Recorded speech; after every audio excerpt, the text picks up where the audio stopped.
Greetings everyone, Andy Dukes here and welcome to the audio version of the recent Ride and Talk live video podcast where the new S1000R dynamic roadster was unveiled, along with the new G310R. The launch took place behind closed doors for obvious reasons, but was broadcast live across the globe. If you already saw it live and just want to hear the technical chat that took place afterwards, then just skip to around the 14-minute mark. Otherwise, stay with us, and I'm just going to play you a few highlights now to set the scene. We first hear Chris Pfeiffer doing what he does best, riding the wheels off the S1000R. In fact, you can probably hear him in the background right now. And then he joins head of BMW Motorrad Markus Schramm for a quick reaction. Let's pick up the audio here.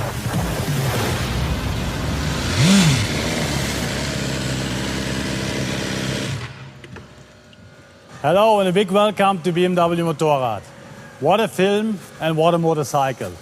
And it's no less than Chris Pfeiffer himself who make the air burn.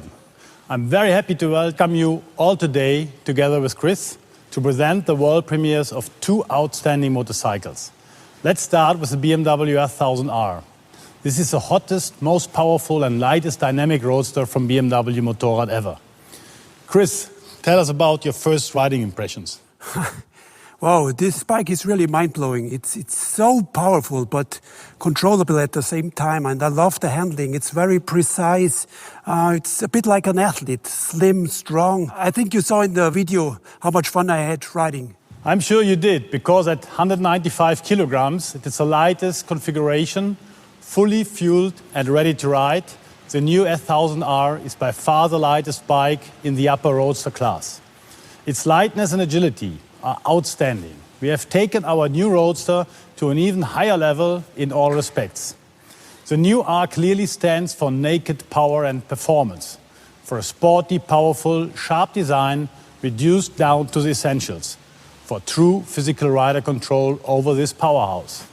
And I can assure you, this bike provides an emotional riding intensity that is unique in the segment, both on the road and on the racetrack. On this naked bike, the powerful DNA from the S1000RR always shines through. The new R is a perfected overall high-performance package with a very sporty chassis and sporty aggressive design. And the S1000R also plays a major role as the big brother, so to speak, in our second world premiere.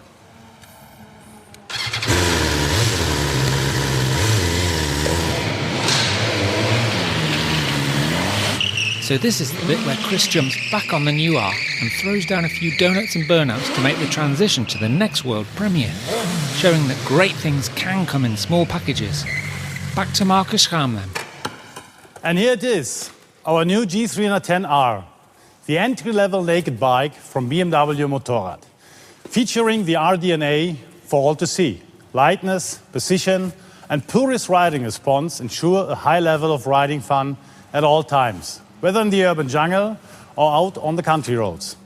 In the style of the S1000R, the G310R also stands out thanks to its sporty, powerful roadster design. And now I'm pleased to welcome Max Renko, who will give us even more detailed insights as the product manager responsible for these two new naked bikes.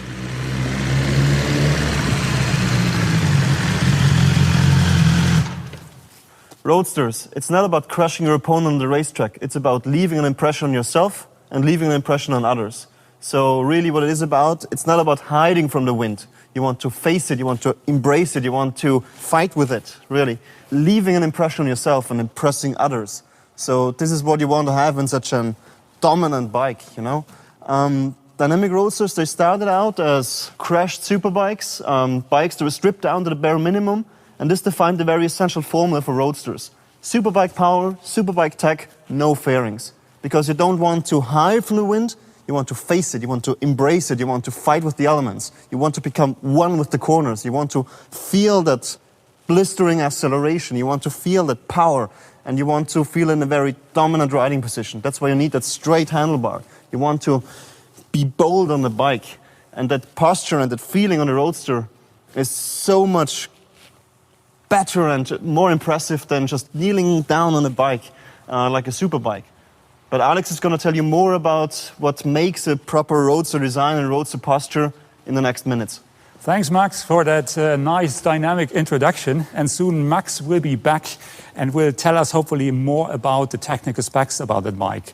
And I guess most of us will have a huge smile on our faces, because what I so far understood is riding these new R is like taking a ride on a cannonball.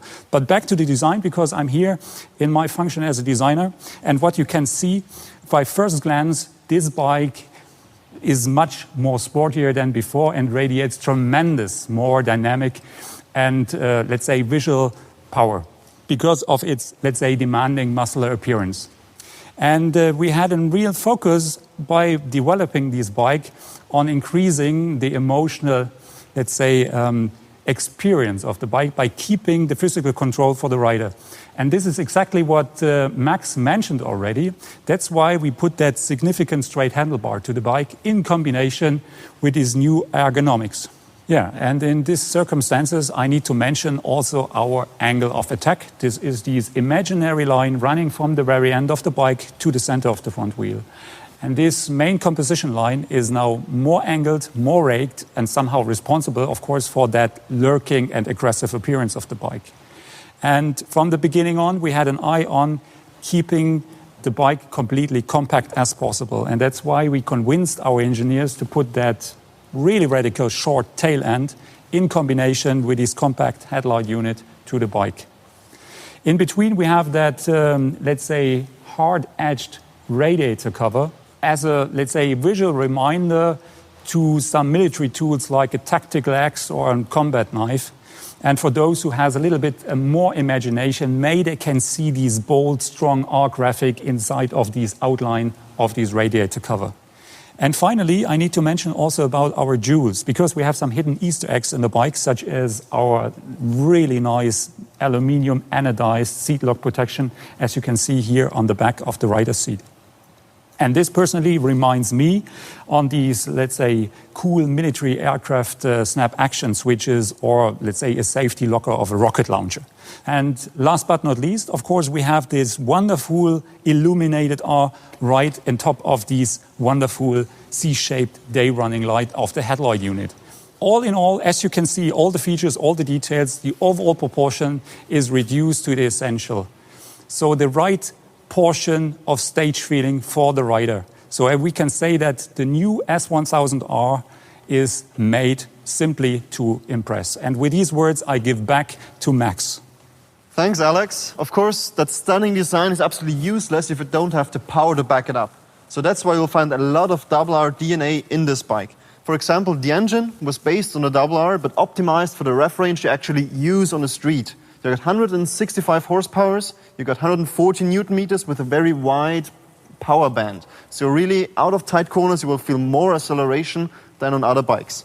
It's absolutely thrilled to ride. To manage this, we have the most advanced electronic ride rates package you can get in the market. 3 riding modes are standard, including ABS Pro, our cornering ABS, and DTC traction control, which is also lean angle dependent.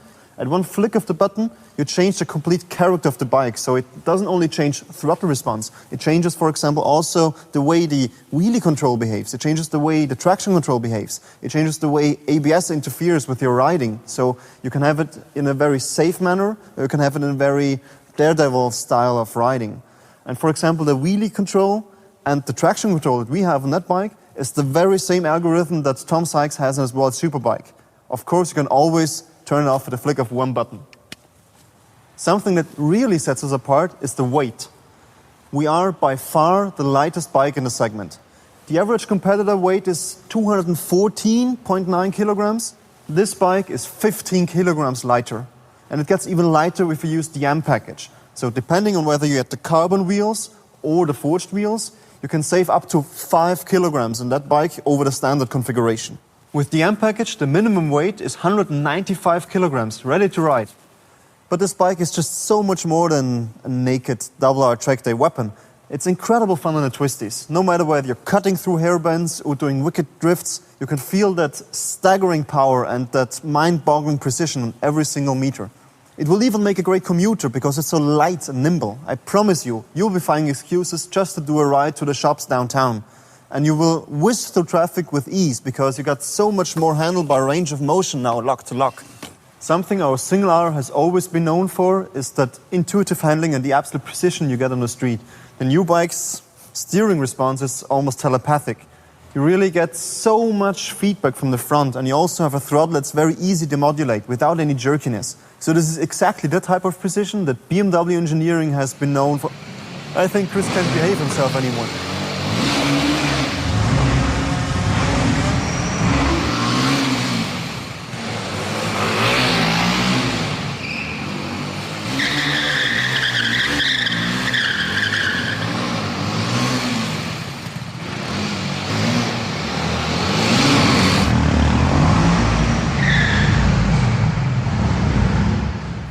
Well, as you can clearly see, the new G310R has really the same qualities, the same intuitive rider-motorcycle connection that define our complete dynamic roadster lineup. It now features an electronic throttle, which means you get even more precision and modulation when doing wheelies, and also you can now take off without giving it any additional throttle just by releasing the clutch. For better modulation, we now have an adjustable brake lever. In addition, the new G310R now features an anti-hopping clutch for safer riding and for easier drifts. Also, what you get is full LED lights, including our iconic daylight riding lights, so it's clearly recognizable as a member of our Roadster lineup.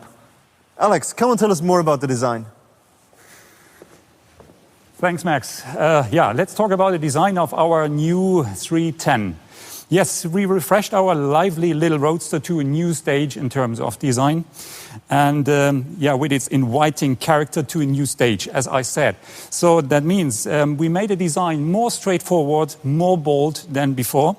And in these circumstances, of course, we changed a bunch of plastic parts, such as these headlight cover, the tank cover, as well as the side fairing. From the beginning on, it was a main goal of us to increase the value of the overall design by reducing the black grain plastic and increasing the painted surfaces. And this is what you can see pretty well from the side view.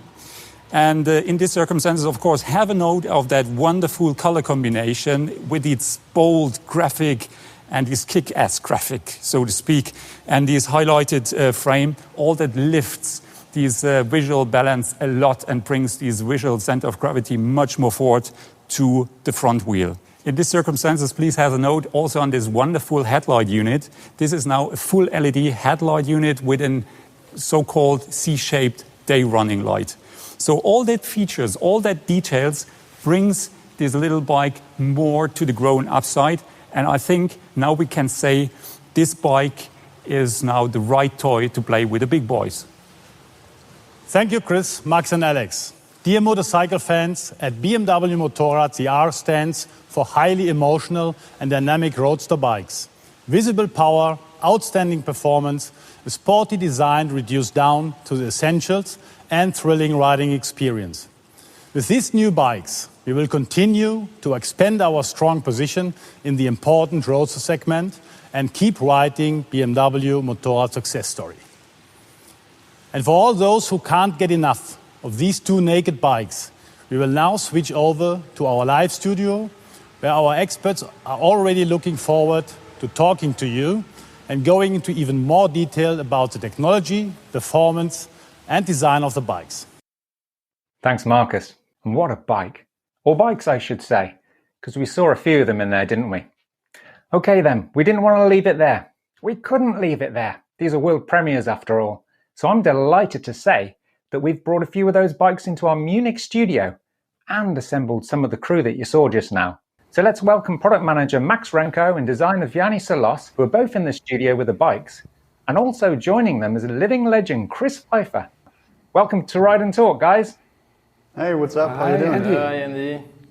All good from my side. Listen, let's start with you, Chris, because it's great to see you again, my friend. It's been a while. Of course, back where you belong, on the stage and entertaining us. You're never too old to enjoy messing around on bikes, eh? Never, Andy. As you know me, I'll never stop riding and playing around. Age is just a number, and it's all about the passion. And my passion for bikes is definitely back. That's great to hear, because my earliest memory of you on BMW bikes is when you contested and won the 2006 Stunt Wars competition in Florida, and that was on a modified F800R with about 80 horsepower, as I remember. It was a while ago. Now, this new S1000R, it has a massive 165 horsepower and huge amounts of torque. But could this dynamic roadster also have serious potential as a freestyle stunt riding bike, Chris? As a stunt bike, for sure. For freestyle, for low-speed tricks, it's for sure way too powerful. Choosing a 1000 for stunt riding is definitely crazy, but chassis-wise, the bike would be fabulous. Would be simply great. It's so compact, you know, and lightweight. I'd love to ride it, but yeah, for the slow stuff, it's too powerful in my opinion. But for the fast wheelies and for drifting, I think there's no better bike than the Single R. I was blown away when I had the chance to ride it. I felt at home from the first second. Yeah, you certainly looked at home, that's for sure, because of course you were the precision rider in that cool movie we just saw. Great job, by the way. You look like you're enjoying yourself, but then you always did. So I'm interested to know, what were your initial impressions of the new R when you saw it for the first time, Chris? Oh, just wow. I love this bike really from all angles. I love the front end, I love this dynamic shape, and yeah, the gray, or it's called Hockenheim silver version. This is my favorite, and I think, in my opinion, this is the most beautiful BMW ever. And this is not marketing talking. I love this bike. Yeah, I agree. It certainly looks the part, but what's on everyone's lips? They just want to know, how is it to ride, Chris? Impressive. I have to say, it's a combination of pure power, but it's still controllable. And as I said, I felt at home from the first second. It's a permanent rush of this power of adrenaline, but you feel the safety of the bike. The bike gives you a safety, and this combination is fantastic. It's a perfect package that they brought together. Yeah, can't wait. What sort of riders do you think it will particularly appeal to then? Yeah, the speed junkies, of course, the adrenaline junkies, so the young and wild. But I guess also all the riders who are young at heart somehow. You want to feel the acceleration on this bike. It's like a rush. It's not a bike, it's a weapon. And we'll see. I think it's interesting for many advanced riders. Yeah, I like that quote. It's not a bike, it's a weapon. Thanks for that, Chris. And a huge thanks on behalf of all the community out there for those special years and special memories. You know, you've been inspiring and entertaining us for a long time with your freestyle riding antics. So again, many thanks for that. So please stay with us now while we move across to Max Renko, product manager for these new bikes, because I want to get some more details. So Max, what is it about dynamic roadsters? Why do we love them so much? Well, people who are looking into buying a dynamic roadster, they're not looking into buying a bike that wants to conquer the podium. You want a bike to conquer the stage, because what this bike is, it's really a stage on wheels. It's your personal stadium to impress. And there's just something magical about this riding feeling with the wide handlebar, with that front wheel orientation, and this general feeling of being in total control of whatever lies ahead. This really changes the whole perception of riding. So in the end, you end up with a bike that makes you really feel invincible. I know what you mean, though, yeah. I mean, every bike in the segment seems to have a certain sort of distinctive character as well, doesn't it? So what would you say makes this new R really stand out against its competitors, Max? It's funny you mentioned the character thing, because it's a great segment in general. I love it. You got all these angry wasps and transformers and beasts and monsters and jokers, and sometimes I really feel like that's a Halloween party, you know?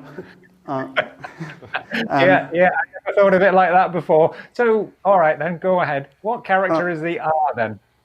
Terminator. To me, it's a Terminator. It has this brutal precision and this feeling of a machine that was crafted just to seek and destroy with absolute determination. You know, there's no running away from it.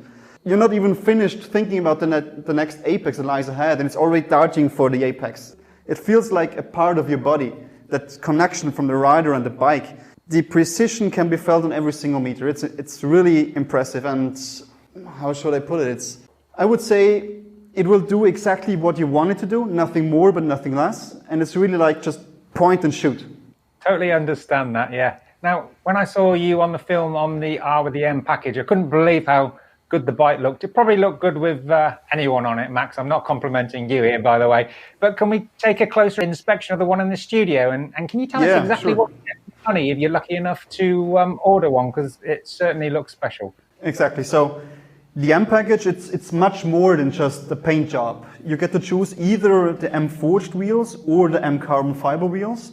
You get our blacked out M fuel lid, M seat, you get our M lightweight battery. You get a titanium exhaust, you get the M endurance chain, which increases the rear drivetrain efficiency. You get the preparation for our lap GPS trigger, and you also get a third core screen in the display with a very track-focused layout. So it's much more than just good looks. It's really, M stands for increasing the performance. If you use the M carbon fiber wheels, you save 5 kilograms on top of a bike that's already the lightest in its segment. And half of that weight savings are found in unsprung and rotational mass. So it really elevates the whole agility of the bike on a whole new level. So in general, it's just a massive performance boost and agility boost.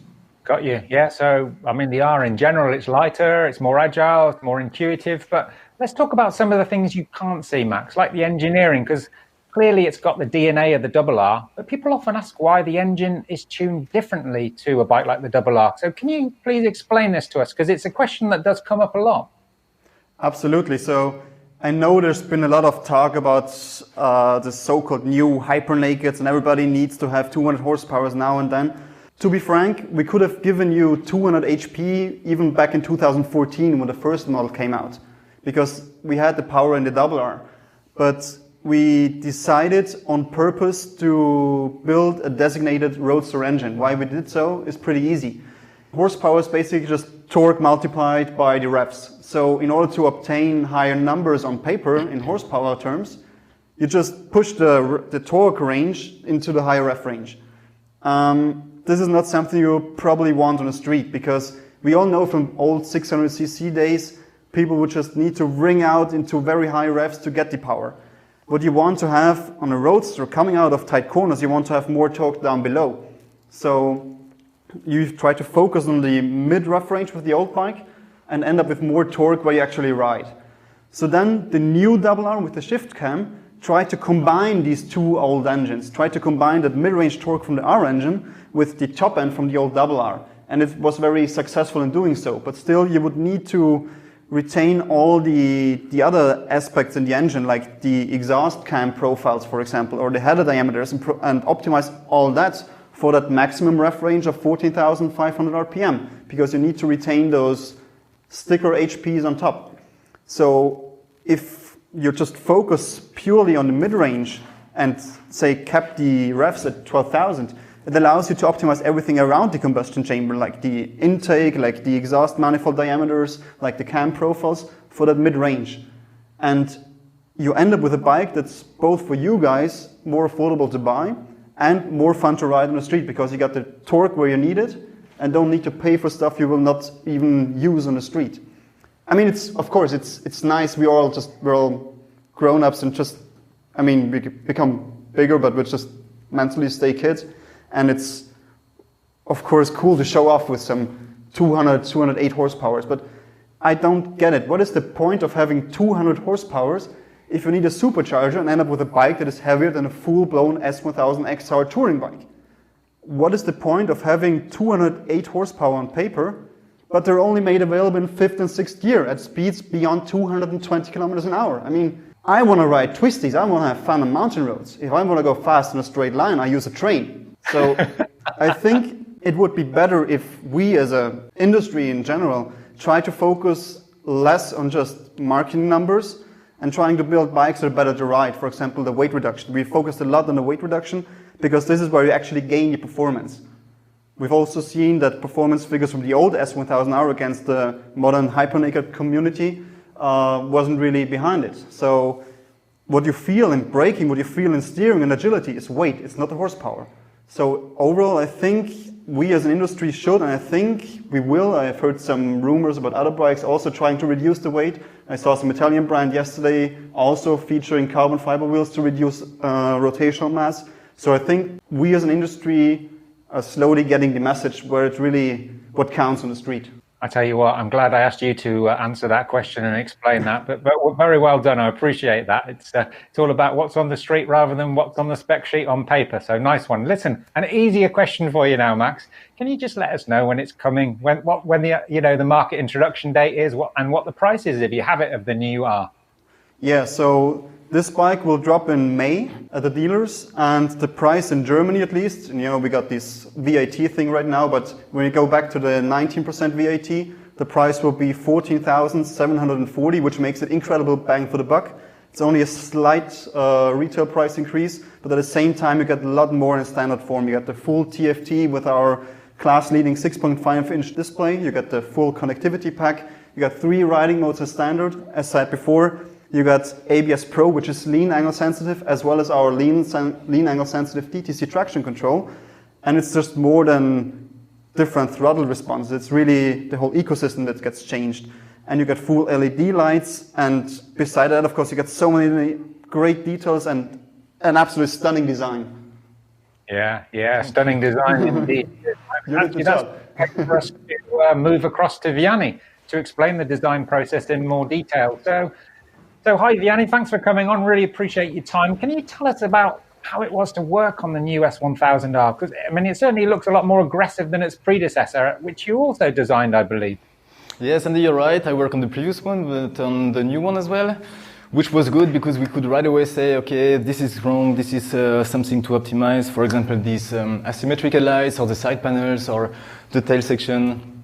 And I would say, the new bike is completely different. We have a complete new message now, and I think now, on top of being more athletic or extreme and radical than before, we have on the other hand something way more precise, sharper and cleaner at the same time, which I think the combination of both makes it really interesting now.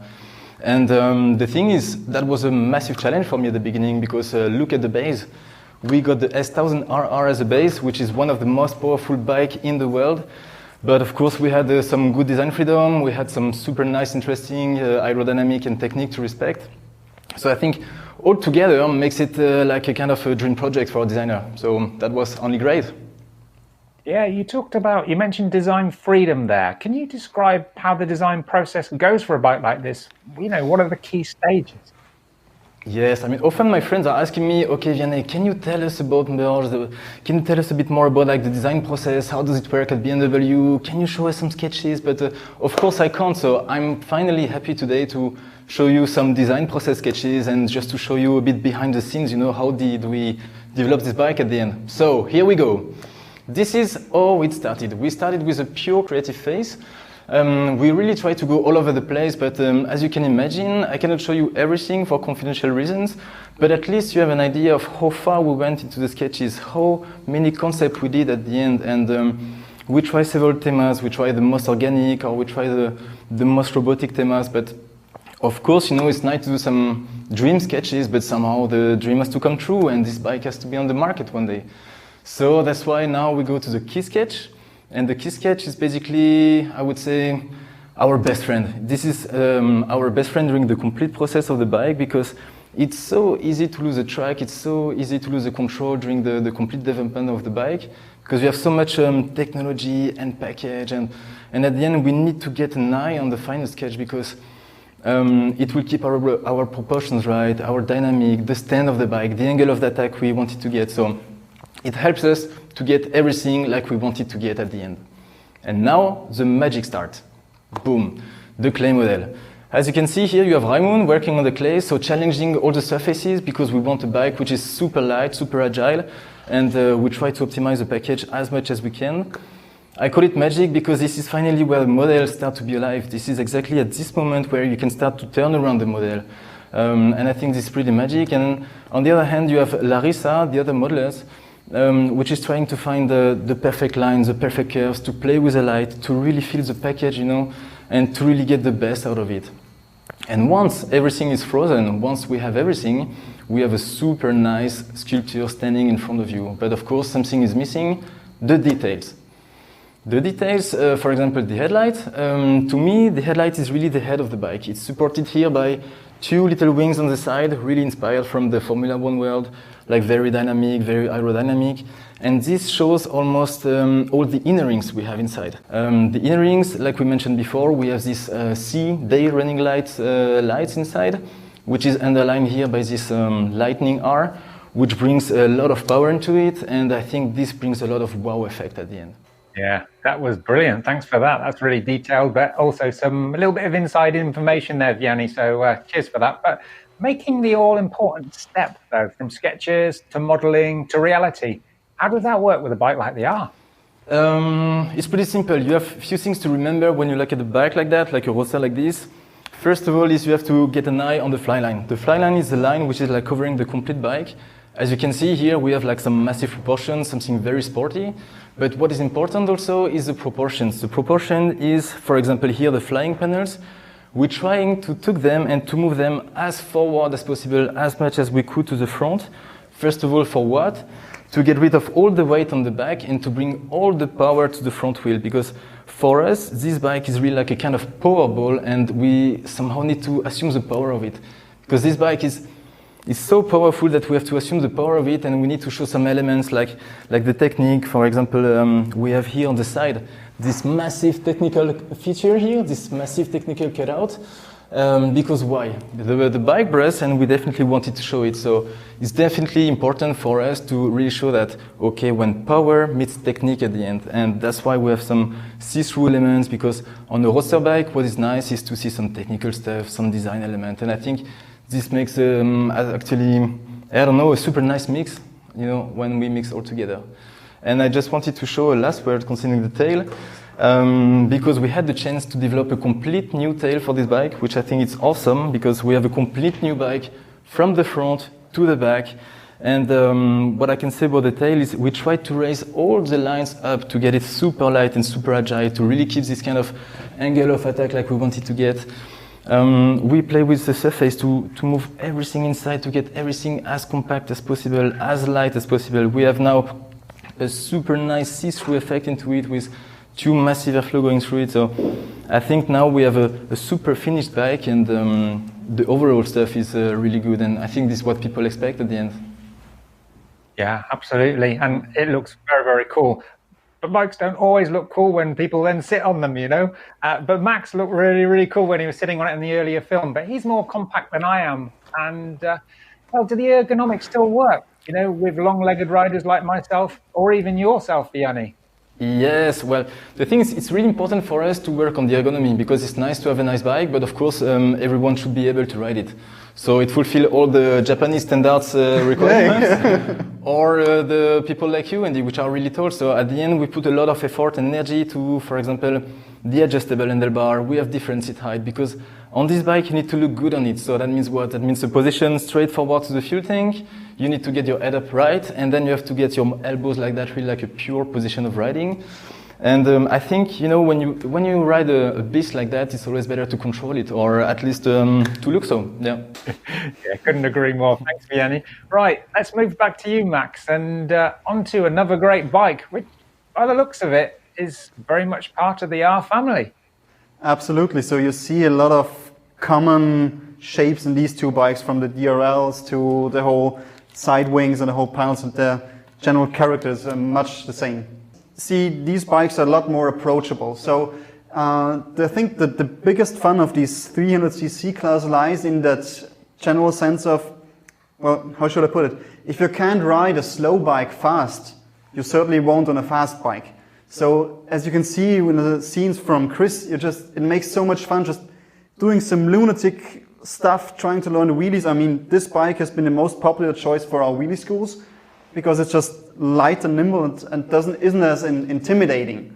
So it really it conveys the basic idea of riding a roadster much better than maybe some more aggressive bikes out there.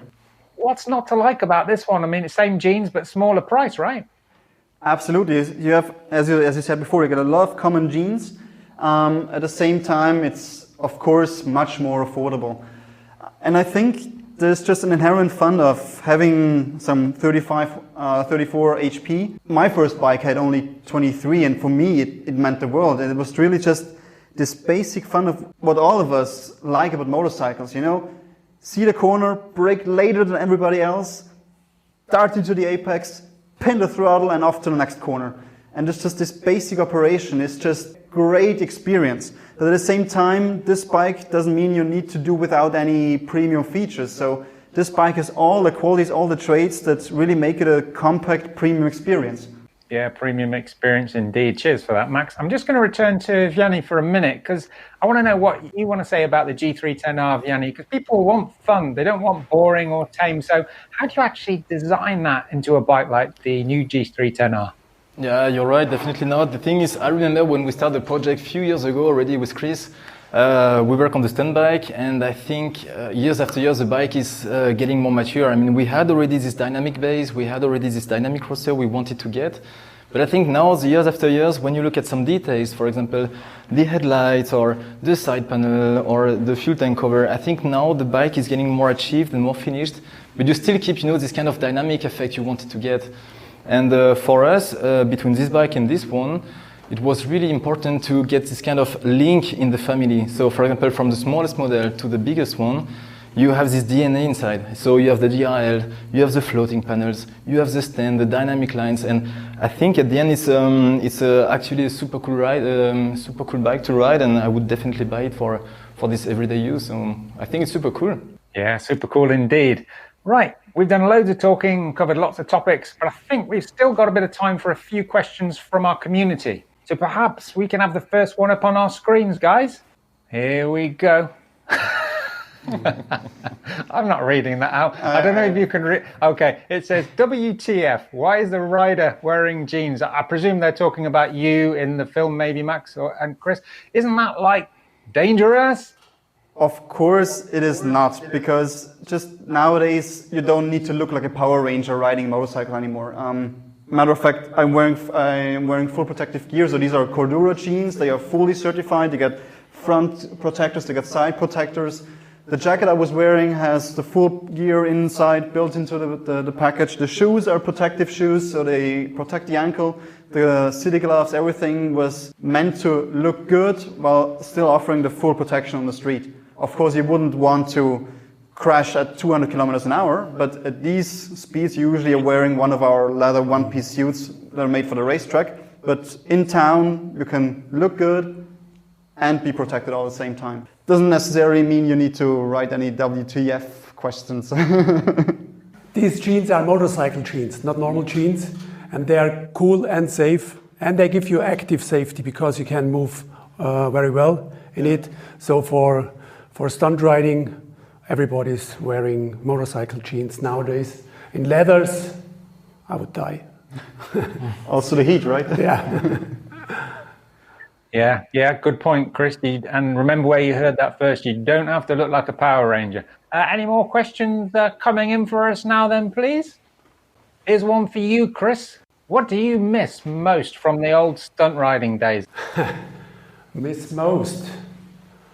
I miss nothing. I'm just happy that everything's progressing and it's a freestyle sport. The sky's the limit. I'm missing nothing. I'm just, maybe the fast stuff. Yeah, I'm right. In the early days we had big spots, even in the competitions we had a lot of room. We did stuff in the second, third gear, sometimes really fast stuff. Nowadays stunt riding has slowed down a bit to very technical riding. Yeah, the fast stuff is missing a little bit. Yeah, and we miss seeing you, Chris. Just thought I'd put that one out there anyway. Okay, could we have the next question up on the screen, please? All right, what's the biggest difference you can feel between the old and the new S1000R? I'm going to ask this one for you to answer, please, Max. Well, of course, I mean, these are like 7 years of technology development apart. So everything in this bike is completely new and you can feel it in every part. So the whole technology has progressed. All the rider rates have progressed a lot. But even if we talk about the pure mechanical riding experience, it has really been slimmed down and just feels more like a trained athlete now.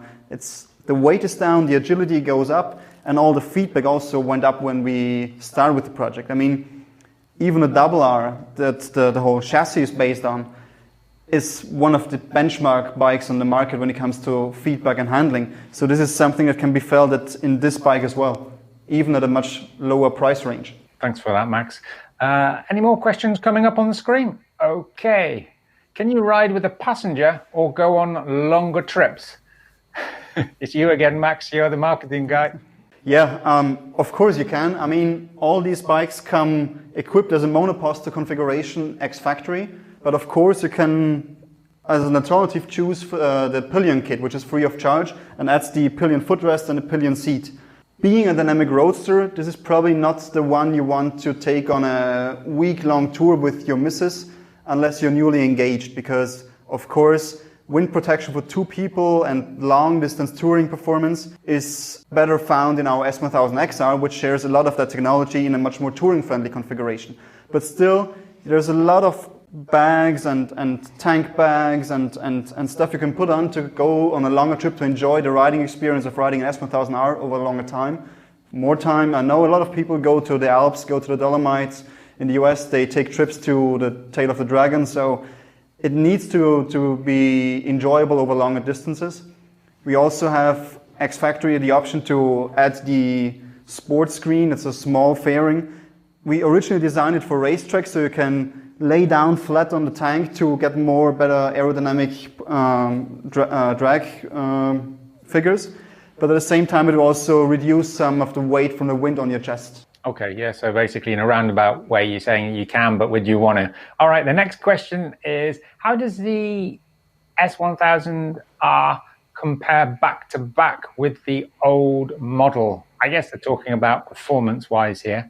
It's much more than just the horsepower figure. So the horsepower stayed the same, but it was just the way it's delivered is very smooth. And as I said before, it's not about the horsepower only. I mean, in first and second gear, we need to limit torque anyway, because otherwise we'd be wheeling all day long. So I think what the biggest difference is just the agility and the precision. The lighter wheels, even the standard cast wheels, they're 1.8 kilograms per set lighter. And then you got the carbon fiber wheels, you got the forged wheels, so these reduce the rotational mass even further. All the electronics, we now have a 6-axis sensor box, whereas the old bike had a 5-axis sensor box, and now we can precisely detect wheelies. And now it's, for example, possible to have a power wheelie function, which allows for a higher wheelie with more control. The old bike only allowed minimum wheelies of like 5 centimeters for optimal acceleration, or no wheelie control at all. So beside that, of course, now you can enjoy your music, you can navigate with the aero guided navigation. In general, the whole bike, the whole riding experience is just being boosted into the next century, more or less.